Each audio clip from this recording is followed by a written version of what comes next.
All right, it's time to do some tie-dye. So we're gonna start by labeling our baggie with our first name, last name, and then in the upper right corner, make sure you write your classroom number. That's super important so that if it gets lost, we know whose it belongs to and where it goes.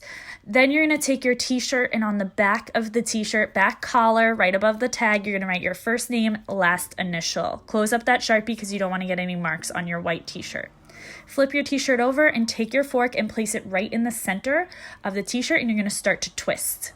You want it all to create a nice pinwheel swirl shape. You're going to have to use two hands for this. If you have trouble, ask a neighbor to help you. Take your first rubber band and put it right in the middle. Then you're going to take a second rubber band and you're going to make an X and cross it over the one that you just did. Your last rubber band is going to go right through the center of that X, and then you're going to see there's going to probably be a couple pieces hanging out. You just want to adjust it so that they fit under the rubber band. If there's some small ones, that's okay, but you don't want any big chunks hanging out. And you create this nice little bunch. Now we're going to wet it either under the sink or in a bucket of water. Make sure it's nice and wet, and then squeeze out any excess into the bucket.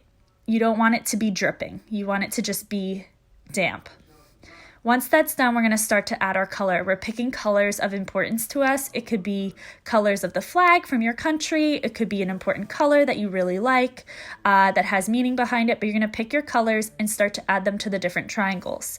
I chose to do mine opposite from each other, so the dark blue is opposite from the other triangle across from it, and with my light blue, I did the same thing, and lastly, my red.